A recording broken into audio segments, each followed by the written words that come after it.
We're on our way to the studio tour starring Jimmy Fallon. There he is, the studio tour and Jimmy Fallon. Alright, I'll be right back, everybody. Okay, bye. You're probably never going to see these people again in your entire life. Alright, now, I've introduced myself and our driver, but I have a very special co-host today. You might remember him from Saturday Night Live or The Tonight Show, starring himself. Oh, hey there. You made it. Welcome to the Universal Studio Tour. I'm Jimmy Fallon. I'll be making sure that you get through this experience in one piece. You've got the very best guide. Kelly. And the greatest driver. Ronald. They're the best. I love them. Even though Kelly owes me $5. I know you guys are excited to get on the tour, but first, a few safety rules. That's right, just a few safety rules to go over, Jimmy. First of all, if you need any guest assistance, if you have a medical emergency, if you drop anything of value off the side of the tram, or you're having any problems with the sound of the video, reach up, grab that red cord that runs along the center of the ceiling of the tram, and I will be back to assist you as soon as it is safe for me to do so. Otherwise, whenever the tram is moving, please stay seated, keep your arms and legs inside the vehicle at all times. Please no smoking on board of any kind today, but be prepared, because today's tour will feature sudden tram movements, loud noises, fire effects, and many water effects. So have those cameras ready, but keep your eyes on them so they don't get too wet. And finally, for your safety and the safety of everybody around you, please do not use any selfie sticks on today's tour. You were born with two beautiful selfie sticks. Your arms. But keep them inside. Alright, we have officially left the theme park behind and we're now heading down our moving timeline. So on either side of the tram, you're going to see some posters from just a fraction of the thousands of films that we've made here at Universal over the last 100 years. That's right, we're entering our second century of movie making. We opened on March 15th, 1915, thanks to a man named Carl Laemmle. And when you're taking your pictures today, keep in mind that movies are just a series of still pictures, about 24 frames per second. So if you take enough of them, you have your very own film when you get home. I love the old black and white ones. In fact, take a look at the scene from my favorite, Animal House.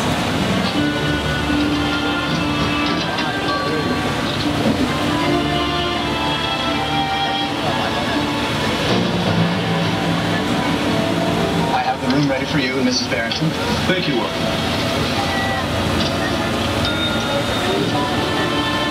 Did you hear that? Mrs. Barrington. Not quite, darling, but soon. Very, very soon. Hello. Yes? Every bottle of champagne sent to the room at once. And make sure that we are not disturbed for any reason.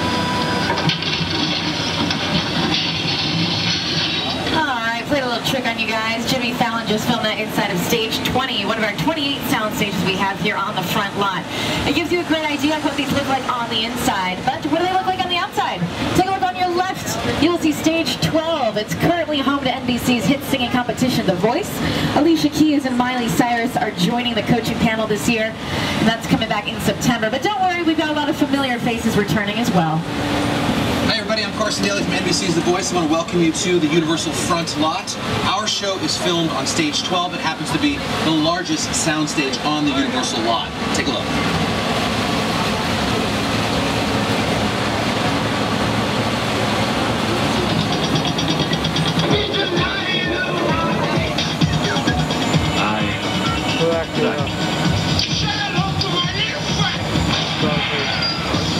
Back to the future.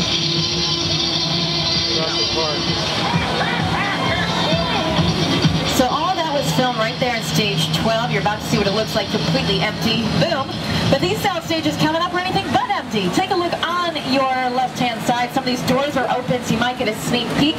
In 24 and 25, they have been setting up for the next season of Colony. So take a look. That stars Josh Holloway, who you might remember from the show Lost, and that's returning to USA in 2017. For years, though, 24 and 25 are home to CSI, Crime Scene Investigation, starring Ted Danson and Elizabeth Shue. Now here in 23 and 22, they have been filming Superstore. That stars America Ferrera, whom you might remember from Ugly Betty, as well as Ben Feldman and Mark McKinney. Now, as we're coming up to the stop sign here, I need you all to do me a big favor, okay? I need you to look off to your left-hand side. You're going to notice a bunch of these big white trailers. You may have already seen them already. But just take note of those trailers. And then also that parking structure. Just take a little mental snapshot of that and tuck it away for later. Anyways, TV shows. There's a lot of ways to watch them. Maybe you're streaming things on Hulu nowadays, like The Mindy Project, which films right here in 27. Hi, everybody. I'm Mindy, and welcome to the world-famous Universal Studios tram tour. I wish I could join you, but I'm really busy shooting my show, The Mindy Project. Also, you were banned from the trams because you jumped off one and tried to hug Steven Spielberg. For your information, he loved it, okay? And Mr. Spielberg, if you're out there, I'm waiting for this encounter. Leave the guy alone, he's super busy. I think we had a connection. Big fan too, Mr. Spielberg. Edit this out, please. Now, Mindy Kaling is no stranger to NBC. For years, she was not only a castmate on the show The Office, but also an Emmy-nominated writer and producer. Now, we are here in Universal Studios Hollywood. It's a hot day, but it's a good day. We are part of NBC Universal. NBC Universal brings you some of your favorite shows on some of your absolute favorite networks. Some of those networks include NBC, E!, Sci-Fi, USA, Bravo, Telemundo, NBC Universo, the Golf Channel, CNBC, MSNBC, the Weather Channel, Oxygen, the Esquire Network, and NBC Sports, just to name a few. Right now, we're headed down Sitcom Alley. A lot of your favorite things have filmed here, like Parenthood, Coach, The Jeffersons, and we're moving right on up still with 2 new comedies coming out this fall. In Stage 41, they're gearing up for Marlon, starring Marlon Wayans. And on your right-hand side, on the corner in Stage 44, they have been getting ready and filming The Good Place. That stars our pal Ted Danson and Kristen Bell, who you might remember from Veronica Mars and Forgetting Sarah Marshall. Now, I mentioned those big red trailers because they're literally everywhere here on the front lot. There's a bunch more right behind Stage 44. Those doors are open as well. Crank your necks, you might get a little glimpse inside. These trailers are the dressing rooms to the stars. So if they're filming on a lot today and you need a place to prep, that's where they do it. If you ever heard an actor say, I'm going to my trailer, those are the trailers. But back in the 50s and the 60s, they didn't have those trailers. They've got the bungalows on your left-hand side. These house some of the greatest contract players Universal has ever had. Contract meaning they worked exclusively here. People like Tony Curtis, Doris Day, Lucille Ball even. And on the corner here in 5170 and 5180, this dual bungalow was the home away from home for Paul Newman and Joanne Woodward, a very powerful couple back in the day. But right now, these are used as production offices. So for instance, the folks at Illumination Entertainment are here. They're the ones that brought you hits like The Lorax, Despicable Me, The Minions, and as of about a week or so ago, the #1 film in the box office, The Secret Life of Pets. So be sure to check that out as well. My personal favorite bungalow that is coming up on your left right now, it's 5195. You're going to recognize it right away because it's got that big Hannibal poster across the top of it. That is because it is currently home to the De Laurentiis Company. They are the ones that bring you the legend of Dr. Hannibal Lecter to both the small and big screen. Now before that though, it belonged to one of my favorite directors of all time, the master of suspense himself, Mr. Alfred Hitchcock.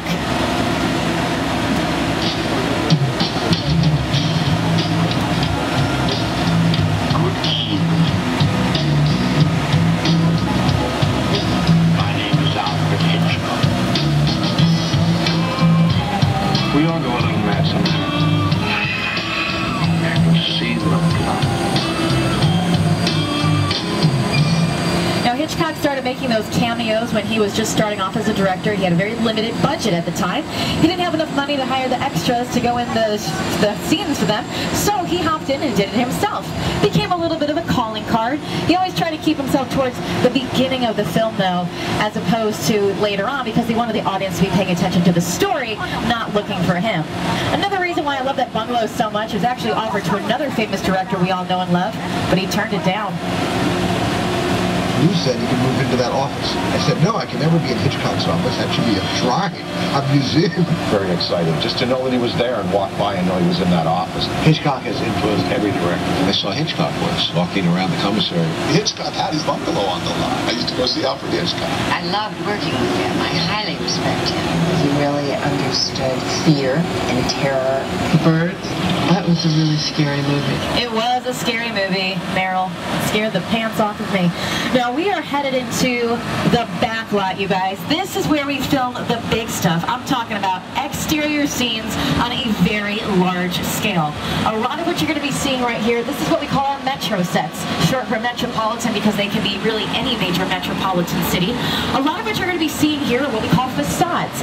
Facade is a French word that means false front. It's just the fronts and sides of buildings.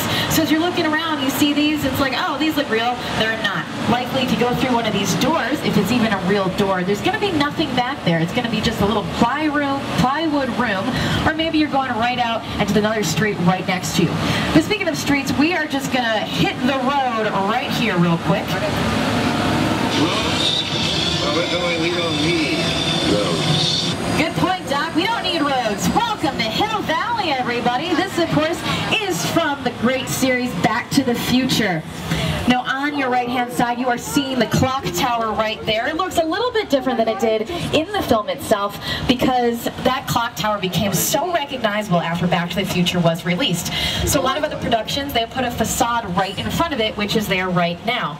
You want to put a facade in front of it because other productions, they come in and they're trying to sell us on the fact that we are somewhere else, not in Hill Valley. So if we're watching a TV show and we're saying, hey, isn't that the clock tower from Back to the Future? It kind of defeats the purpose of watching that show. So that's why they have these facades that you can either put up in front of other ones or you can change them completely. Now you might also remember that in Back to the Future Part 2, there's no lawn here. It's actually a little lake or a pond. Now that was done digitally, added in with CGI. This was also a very famous area because that courthouse is the courthouse from To Kill a Mockingbird, starring Gregory Peck and Robert Duvall. This is also where they had the very first episode of The Twilight Zone. They filmed their pilot episode right here. But most recently, you might recognize it from The Ghost Whisperer, starring Jennifer Love Hewitt. This is Grandview. So if you're taking a look around, you see all of these facades here, and if you remember watching something like one of those shows and it's filmed right here, but it takes place in the winter or another season, you see we've got these trees here. It's somebody's job to pluck all of those leaves off of the trees, and then if they need it to be back to summer or spring, they reattach the leaves. So it's tedious, but it's worth it because you'll never realize when you're watching it on screen that it's a Christmas episode, but actually it took place in July. Who knew? Now, as exciting as Hill Valley is, we're about to go down one of the most filmed locations here on the back lot. This is Brownstone Street. Now, you might recognize this from a few things. If you are one of the adults on board that have seen Gone Girl, this is where Ben Affleck and Rosamund Pike shared a sugar kiss. This is Kevin McAllister's uncle's place from Home Alone 2, Lost in New York, and also from this very funny Jim Carrey movie. Grace, the dog! I'm in the shower! Like that. Outside good. Like that. Outside good.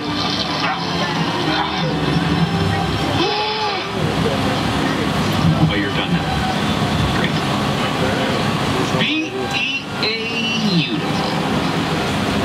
It is beautiful, Jim. But we're going to keep hopping cities here. We went from Hill Valley to Brownstone Street, and now we are in the Big Apple, you guys. That's right. Welcome to New York. Now, I'm from Michigan. I've never actually lived in New York City, but I visited there a couple of times. I feel more comfortable turning this over to my co-host because he knows a lot about the city. Hey everyone, welcome to New York. I got my start right here in New York on Saturday Night Live. This is actually my old neighborhood. Once got mugged over there. An old woman. Tough lady. This is my favorite hot dog guy. Hey buddy, how's it going? Remember me? No. Just like old times. Gotta love New York City. Hey, I'm walking here. I'm walking here. Hey, it's cool guys. I was just, just walking there. So it's not exactly New York, but a lot of times when you see New York in the movies, it was shot right here on the Universal Metro sets. If you can make it here, you can make it anywhere. Even if you make it here on the Universal lot. That's right, Jimmy, and a lot of things have made it here. Most recently, the movie Pop Star, Never Stop, Never Stopping, starring Andy Samberg and the Lonely Island Gang. They filmed right here, as well as an episode of American Ninja Warrior. They built an obstacle course right here on the street we're driving on right now. That returned to NBC already this summer, so check that out if you haven't already. A lot of other things here as well. Now, we talked about some TV shows, we talked about some movies, but a lot of commercials. A lot of car commercials like to film here on the back lot because you have these city streets without the hassle of what goes on a real city street. But you have these sets that are facades, and you also have a lot of things like CGI. Now, you can mix the two, as people often do, but somebody who knows a lot about CGI is Academy Award-winning director, Mr. Peter Jackson. It's the original King Kong that made me want to direct movies. I saw that movie on TV when I was about 8 or 9 years old, and I wanted to become a filmmaker. I like films that just take you away from your real life and sweep you up on the edge. And Kong literally does that. I mean, you're on board a ship, you're sailing to a lost island, you encounter monsters, creatures from, prehistoric times. So I was thrilled when Universal invited me back to Skull Island. I'll be right back. I gotta not film King Kong 360 3D. I'll be right back, everybody. Bye. When the tour began is still there, and raise your hand if you're missing. Great. Okay. Now hang on to those 3D glasses. You don't have to keep wearing them right now, but have them handy for later on. What we just saw was the largest digital 3D experience in the entire world that was designed by Peter Jackson himself along with the folks over at Weta Digital. Weta Digital is a very talented company that specializes in things like CGI. So not only do they work on King Kong the Ride as well as the movie, but a lot of other movies we've seen as well, like The Rise of the Planet of the Apes, the Lord of the Rings trilogy, the Hobbit trilogy, even the Avatar movies. They're so good at what they do. They've won 5 Academy Awards for their hard work. The screens are over 40 feet tall, over 180 feet wide. I should probably take a moment to reflect on the fact that, yes, we did lose the 5th car of our tram. I'm confident that it'll turn up, though. I have a good feeling that we'll find it. Oh, there it is. Oh, no, that doesn't look good at all. No, it doesn't. That's all right. I'm sure Kong got everybody out safely. And talk about a great segue. Now we can talk about how that's a picture car. Now, you might be asking yourself, Self, what's a picture car? Well, it is any vehicle that is seen on screen or film. And let me tell you something about these picture cars. Sometimes they become just as famous as the actors who drive them. Did you feel how tiny for the full on spit on that? That was cool. Yeah, it was really cool.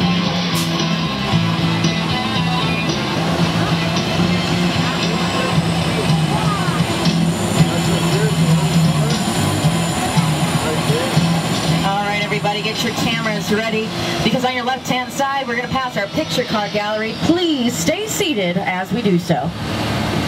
First up, we've got Kit from the 2008 series Knight Rider, followed by Magnum Ki-Ai's Red Ferrari. Wow.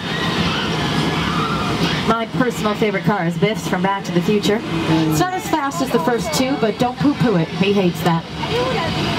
Moving right along, we've got the very first eco-friendly cars from the Flintstones. Oh, yeah, now these don't have any engines in them. They were attached to trailers and then dragged along.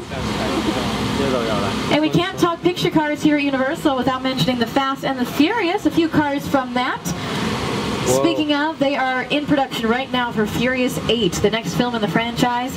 Charlize Theron and Dame Helen Mirren have joined the cast, so keep your eyes open for that in April of 2017. Now, at the end of that tented area there, we have a couple of vehicles from Jurassic World, the Jeep and the Gyrosphere. The Gyrosphere looks a little different than it did in the movie because the glass is missing. Actually, the glass was never there. Glass is a very reflective surface, so most of the time, filmmakers will avoid using it whenever possible. Otherwise, they risk seeing the reflection of the camera, the crew, anything like that that's not pertinent to what they're shooting at the moment, so they'll just add the glass in digitally later on. Plus, it's got to be really uncomfortable for a couple of actors to be sitting in a little glass ball all day long. But you know what would be really cool? If you could just go to the place itself. Welcome to Jurassic Park. I love that movie. Thanks, John. We spare no expense here at Universal Studios either. On either side of the tram, you're going to be seeing some props and set pieces from The Lost World, the second film in the These cages aren't supposed to be empty, but whatever, I'm sure it's fine. I want you all to direct your attention to your left-hand side at this long mobile lab unit that we've got here. It says engine in on the front, and then it's got all this camouflage painting all over it. Now, I bring this up for a couple of reasons. One, it's a really cool-looking set piece that's definitely recognizable from that film. Now, another reason I like to bring it up is because it actually ties into something else that we were talking about earlier. If you remember back over there on the front lot, I had asked you guys to take a little mental snapshot of that parking structure, right? So bring that back to the forefront of your mind. We're going to put 2 and 2 together. That parking structure is where they dangled that mobile lab unit for a scene in that movie. Our greens department dressed it to look like the side of a cliff, and after everything is said and done, you've got one terrifying scene.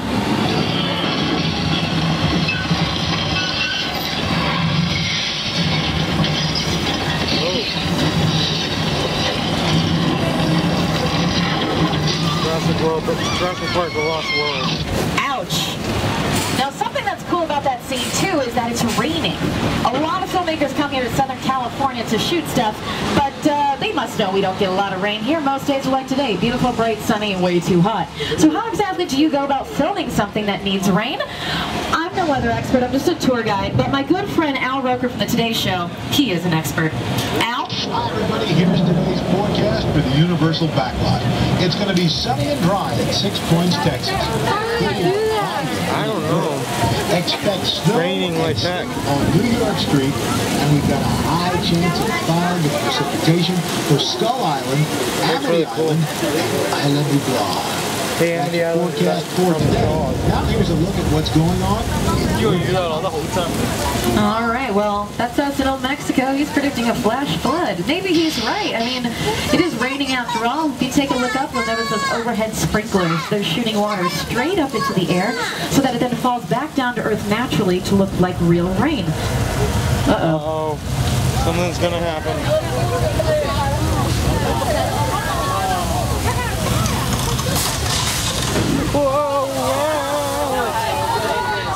Folks, I am so sorry. I forgot to mention at the beginning of the tour, but if you're sitting in the blue seat, you might get wet. Hey, Ronald, what color is your seat? Black? Mine too. All right, we're going to make our way through Old Mexico here. You might recognize some of these sets from movies like The Three Amigos, starring Chevy Chase, Steve Martin, and Martin Short, or maybe Nacho Libre with Jack Black, or Pirates of the Caribbean, Curse of the Black Pearl. They used Old Mexico to become Tortuga and Port Royal. But enough about that. I sure hope you brought your passports with you today, because we're leaving Old Mexico behind and we are headed straight into the Old West. Welcome to 6 Points, Texas, y'all.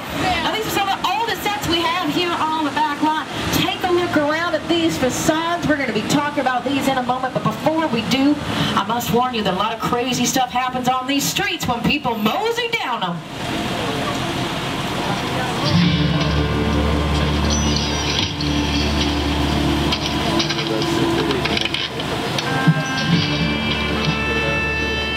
This town ain't big enough for the both of us, Jimmy Fallon. Well, I ain't going anywhere, Jimmy Fallon.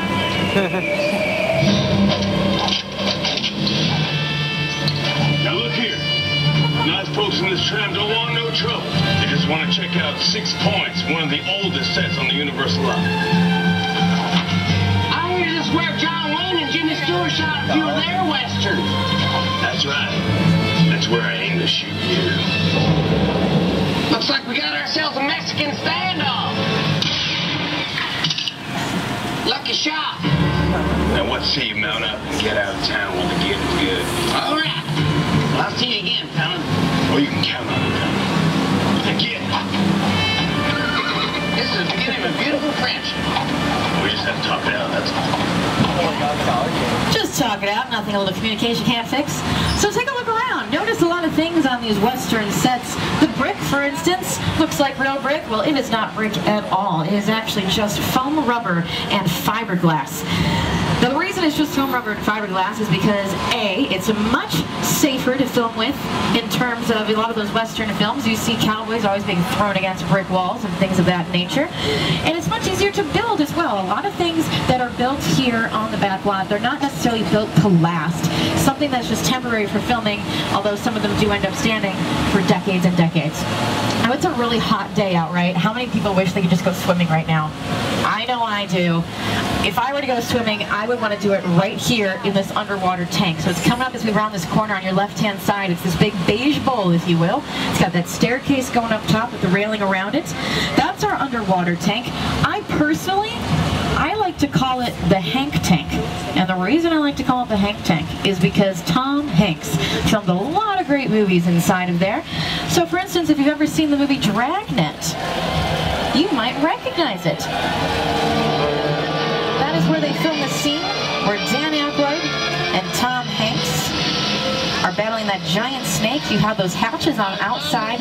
That's where the crew, the director, the camera, they stay nice and dry and get all the shots that they need.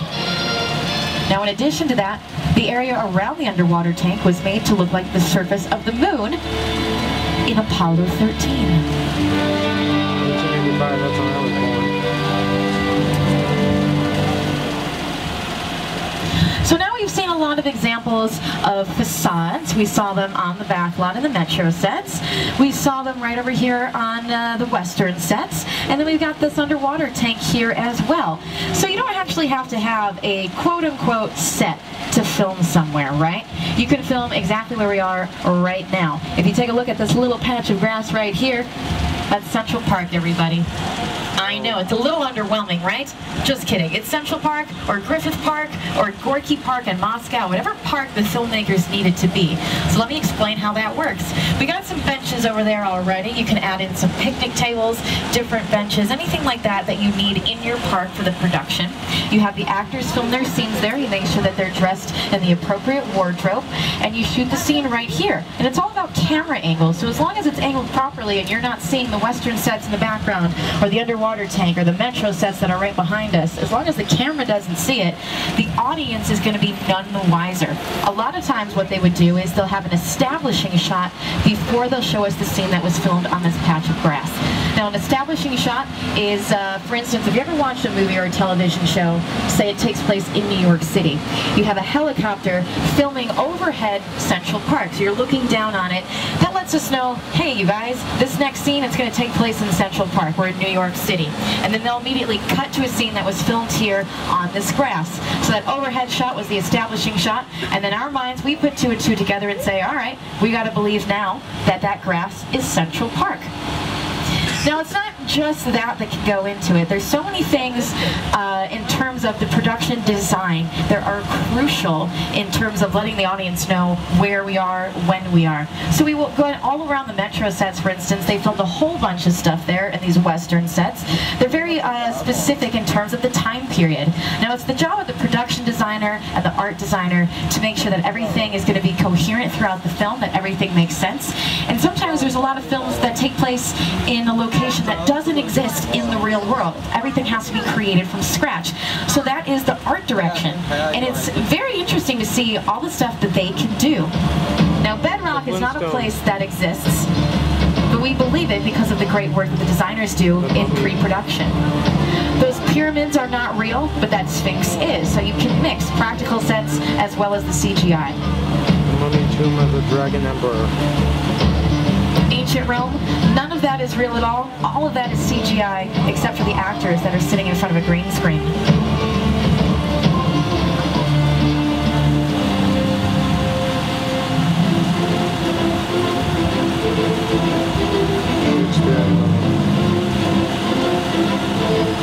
Now, not just the scene design, but the costume design as well. So take a look at this still from Shakespeare in Love. That was an Academy Award-winning film here, by the way. Now we see those very intricate costumes. Now that's all part of the pre-production as well. So you have a lot of different elements that go into creating a production. There's 3 stages. You have pre-production. That includes all the costume designs, the set designs, scouting the locations if you're going to go actually film somewhere instead of on a backlot or a sound stage. It even includes casting the actors, so holding auditions, having them perform in front of producers, and then finally signing the contracts and making sure everything's good to go. And then you have production, which is the second phase. That's the filming. So in a few minutes when we're passed over here, we're going to be seeing a little bit of the filming today for Criminal Minds Beyond Borders. So you're going to see some of what production looks like in just a few minutes. And then after that, you've got post-production. Post-production is where everything is kind of winding down. You're either, you know, tearing down the locations that you use on the sets, on the backlot or sound stages, or you're packing up and leaving the location you were filming on, and that's when they start doing all the editing. And when you have all of that coming together, that's when you have these incredible scenes where you get to see all of the elements going at once.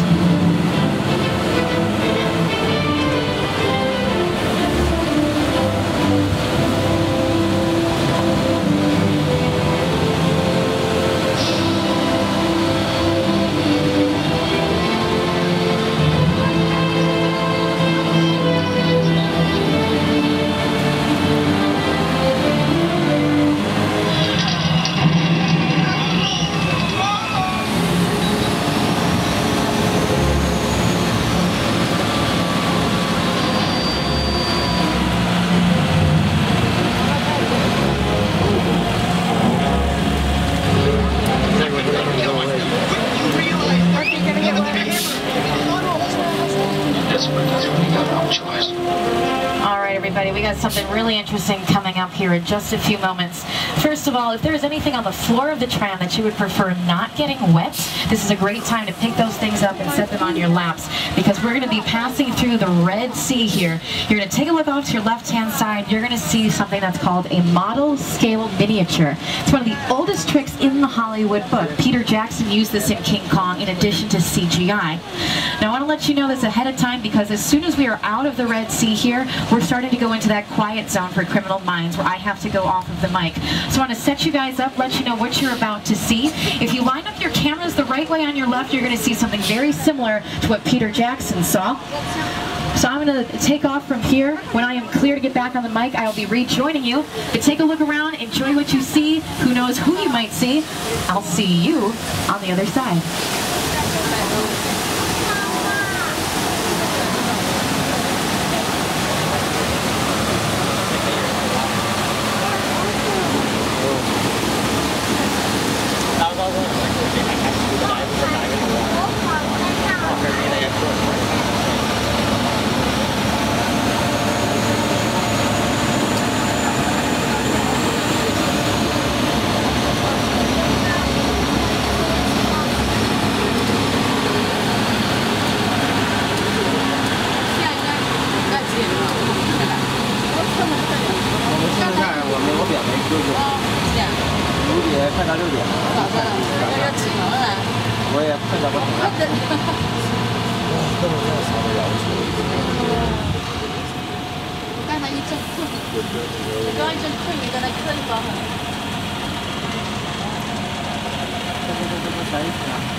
I'll be right back, everybody. Now that we're back inside a soundstage, I can rejoin you here. So that was some production for Criminal Minds Beyond Borders. I'm just going to go ahead and ignore that. So you saw all the production equipment. Everybody, we are experiencing an earthquake. Just remain calm, and we will probably, definitely, hopefully get out of here.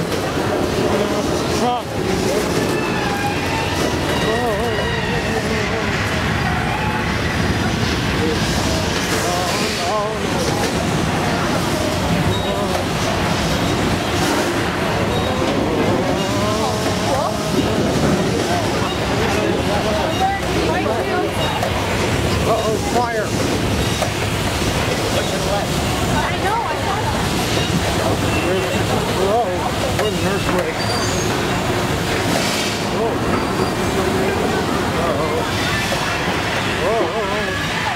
A humongous earthquake. Oh no. Whoa. That's a subway train. There's a lot of rock. Oh no. What?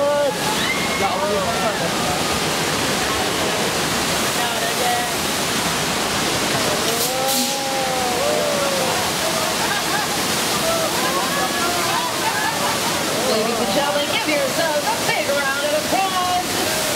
We just survived an earthquake, the big one. Now when I say big one, I do mean it. That measures an 8.3 on the Richter scale. Now if you're a fan of the show Bone, starring Jacob Boreanaz and Emily Deschanel, you might actually recognize that from an episode that they filmed right there.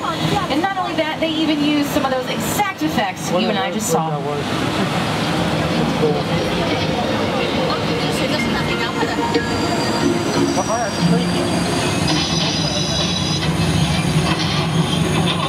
What's going on?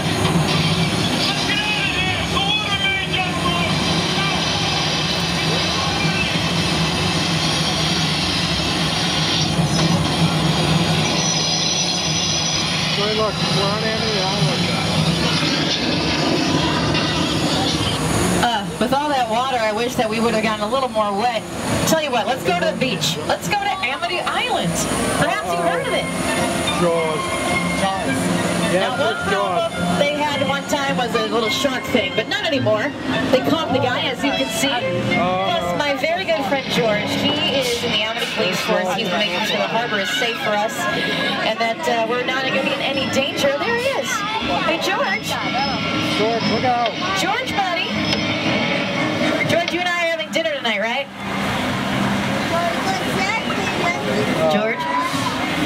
Oh, no. Might want to be prepared. I think this is going to get wet. I leave table for one. I get it. All right. All right, everybody, just stay seated. We're going to move past the dock. Now, they've attached some bait to that yellow barrel over there. Oh, good. He's taking the whole pier. That's probably not a good sign. Oh, no. He's coming. Whoa. Feel the heat. Jaws is coming. Anybody else want some s'mores? Ooh, that's hot. Sorry, look out. There's Jaws. Whoa. That was Jaws right there. Jaws just hit the guy in front. Ladies and gentlemen, you've just met Bruce. Now, we all know what kind of shark Bruce is, right? Plastic. Oh, and it is from Finding Nemo. Well, sort of. They named Bruce from Finding Nemo after this Bruce from Jaws. Now, Bruce is actually Steven Spielberg's attorney. But let me tell you something about that shark. He's a diva. He worked perfectly fine when they tested him in fresh water, but then on the very first day of filming, they put him in the Atlantic Ocean, and then he sank right to the bottom. This kind of stuff kept happening with Bruce so much that the cast and the crew nicknamed the production Flaws. That's a much of a live shark. The shark is less fit on Steven Spielberg. Wherever you were on time. Okay, I'll get to it. Hold on. We're almost done with the tour. The shark is not working. The shark is not working. Just wait. I'll get to it later. The shark is working well enough. For a while there, it needs the whole time. That's why we know the shark a lot.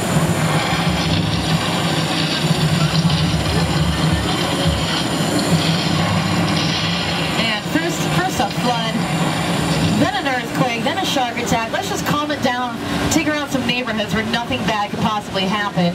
Starting on your left, that street down there is Elm Street. No relation to the Nightmare, thank goodness. That yellow house that you see with the green roof, that's Boo Radley's house from To Kill a Mockingbird. We saw the courthouse that Gregory Peck worked in that film earlier on today, the tour. And on your right-hand side, we've got our chicken ranch. Now, this is interesting because this is what we call a practical set. What that means is you can film inside. It's got a full interior and upstairs and a downstairs, unlike a facade that's just the fronts and the sides.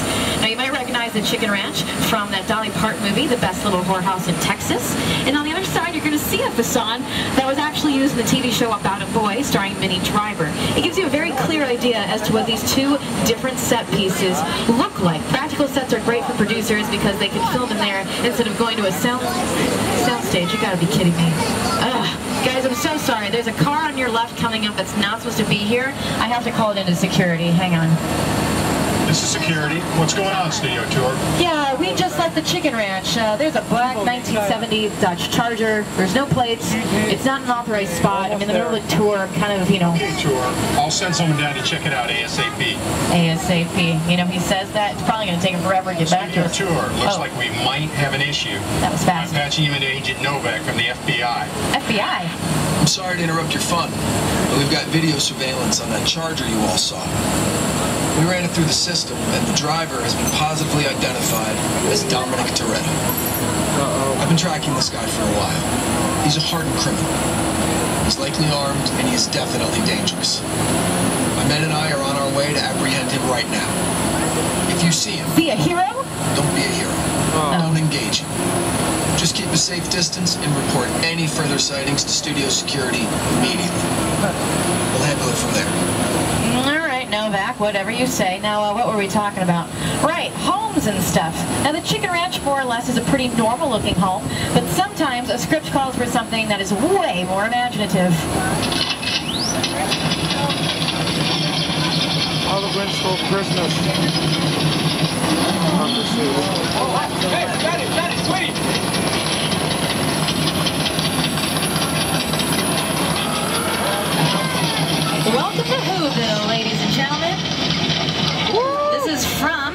Mysteries was How the Grinch Stole Christmas, some of the exterior sets of Whoville.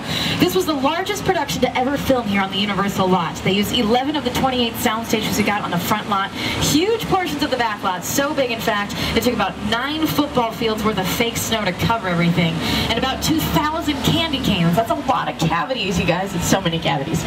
Now, as bad as the Grinch was, I gotta say, here on the back lot, those Who's had an even worse neighbor, Norman Bates. I remember this. Now, what you're looking at here are two of the most famous sets still standing in Hollywood. You got the Bates Motel, and you got the Psycho House up there on the top of the hill. Now, Psycho is, of course, famous for that shower scene. Uh-oh.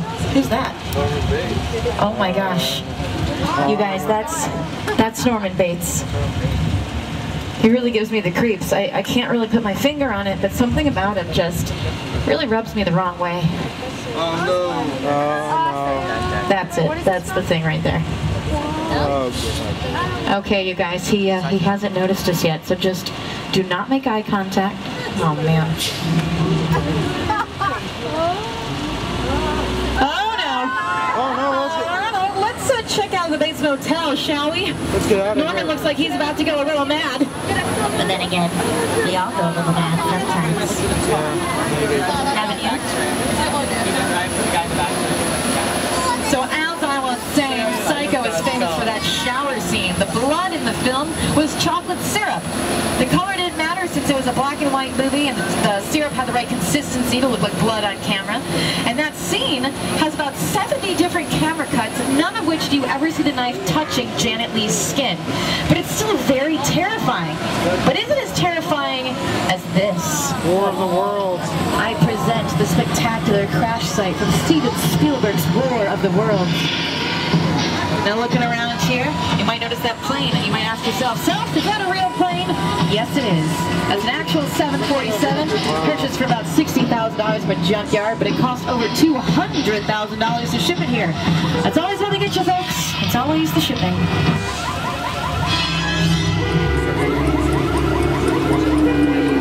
The airplane crash site set is a perfect example of a set that is all designed around the vision that Steven had. When we first began to sit down and talk about WaterWorld, I thought, what if the 747 goes down right in a big neighborhood? Because it's just something you don't see. You're doing good. You're doing good. Keep listening. Listen, listen. I want you to close your eyes, okay? Got them closed?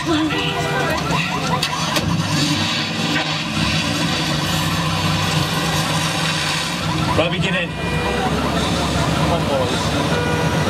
Get in. Well,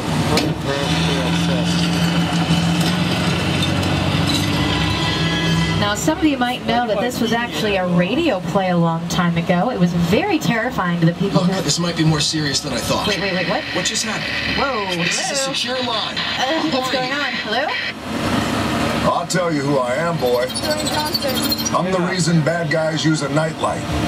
I'm the reason the boogeyman begs his mama to look under his bed. And I'm the reason you just lost control of this whole operation. My name is Special Agent Luke Hobbs of the U.S. Diplomatic Security Service. And as of 16.9 seconds ago, I'm the man in charge. The hell you are. Let me clue you in on 2 things, sweet cheeks. One, there's a high-value witness from the Federal Protection Program aboard your vehicle. And 2, an international crime syndicate led by Owen Shaw is honing in on this vehicle to take that witness out. Shaw's as ruthless as they come, and he'll stop at nothing to eliminate his target. Every living soul on this vehicle is in serious danger. Other than that, enjoy the ride.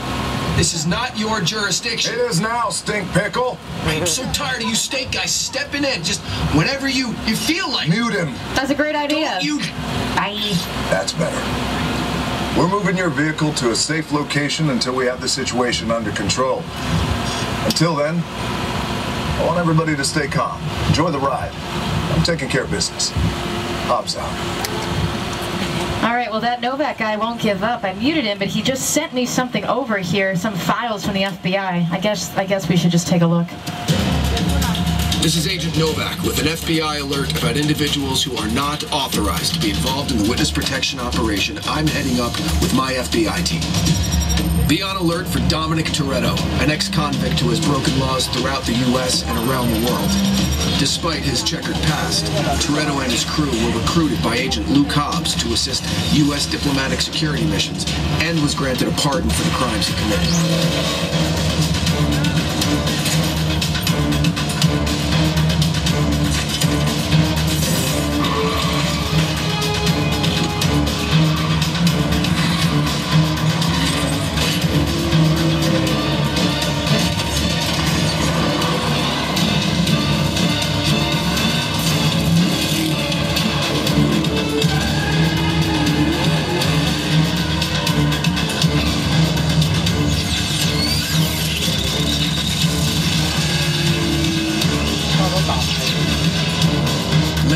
Is a street racer and mechanic on Dom's crew.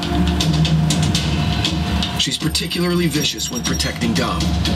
Her ordeals have impaired her memory, but she always remembers two things. She's got Dom's back, and he has hers.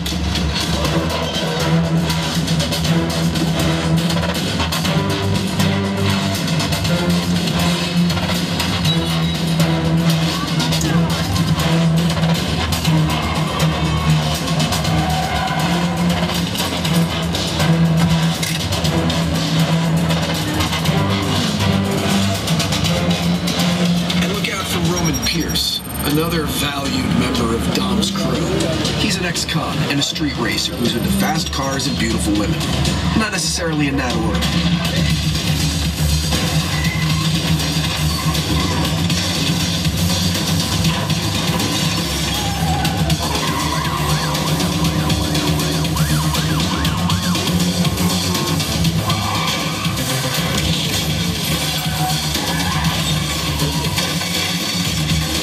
Agent Hobbs is a tough and ruthless bounty hunter and special agent with the U.S. Diplomatic Security Service. You should ignore him. Hobbs has joined forces with Dom's crew to track down the criminal mastermind, Owen Shaw.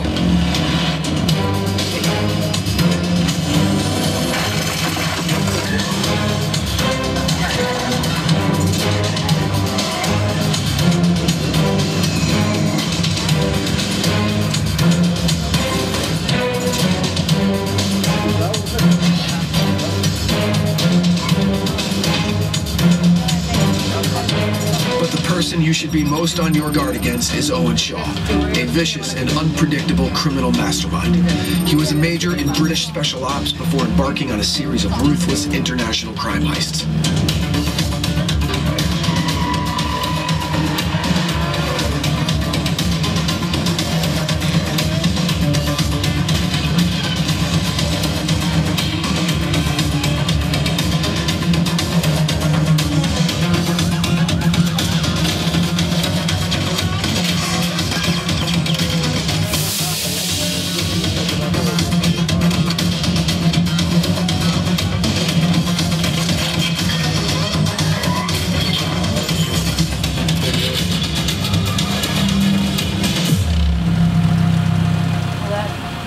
That looked pretty intense, you guys. I hope everybody was paying attention. So we got a lot of people to look out for. It was Toretto, Hobbs, Letty, Roman Pierce, but most importantly, Owen Shaw. Now, I don't understand why he would have sent that to us, because didn't Novak say earlier that if we see anything, he doesn't want us to be a hero?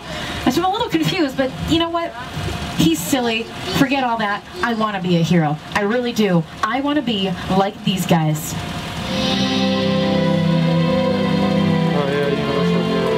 I do know that we're brothers. I know that we're free. As long as we live, we must stay true to ourselves. We can have a revolution. Ray ain't gonna beat around the bush with you. You going blind. The doctor's saying nothing they can do, so we gotta do it ourselves. Alright, looks like we're going to Fast and Furious Supercharged, but I can't video for that. I'll be right back, everybody. Bye.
at Jurassic Park the ride, and we're gonna go on the Jurassic Park River Adventure in just a minute.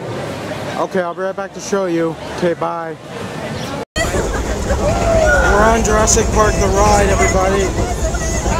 Yeah, I know.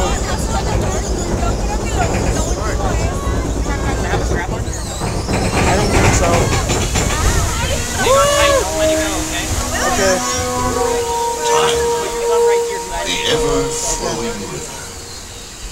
Come with us now to a time before man, when the river flowed through an ill-born world, and giants walked the earth. Welcome to Jurassic Park. Woo!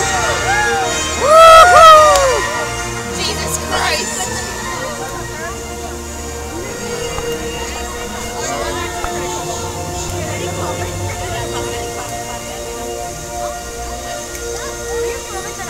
Wow, look at that dinosaur, Troy. I need to know when we're going to go down. The ultrasounders in this room are the largest creatures ever to live on the Earth.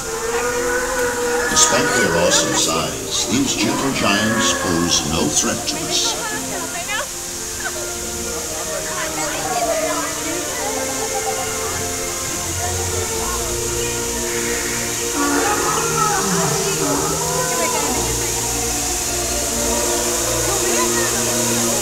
Prepare to get wet on the end, Troy. I'm just letting you know. Ahead in Stegosaurus Springs, our journey continues. Prepare our prison for tax-free beasts from savage. Fine, sir. Just hold on tight as you can. I know.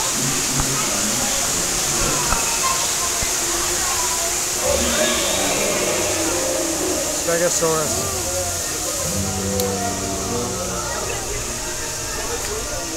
Oh, that's cool. Whoa, look at that.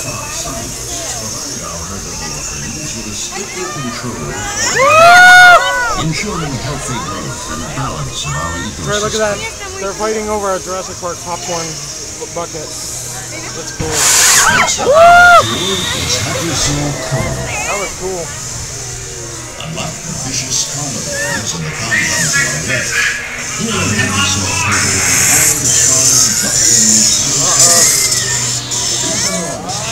I've got a bad feeling about this.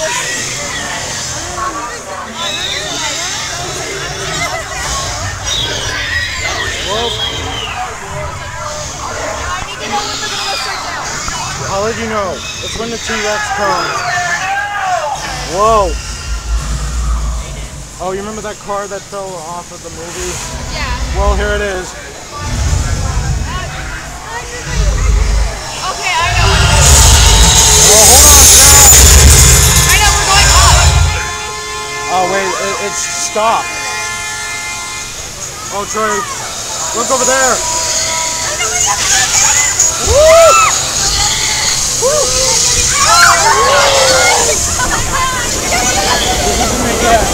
We're almost there. We are going to attempt to land with you on the level platform ahead. Please remain seated.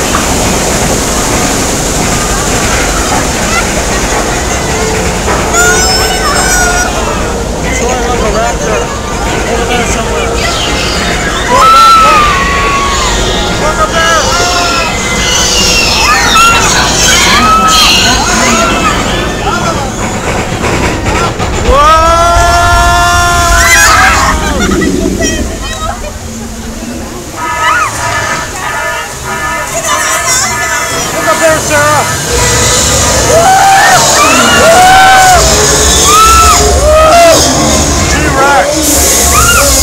Here comes the one. We're almost there, Sarah. Just hold on tight.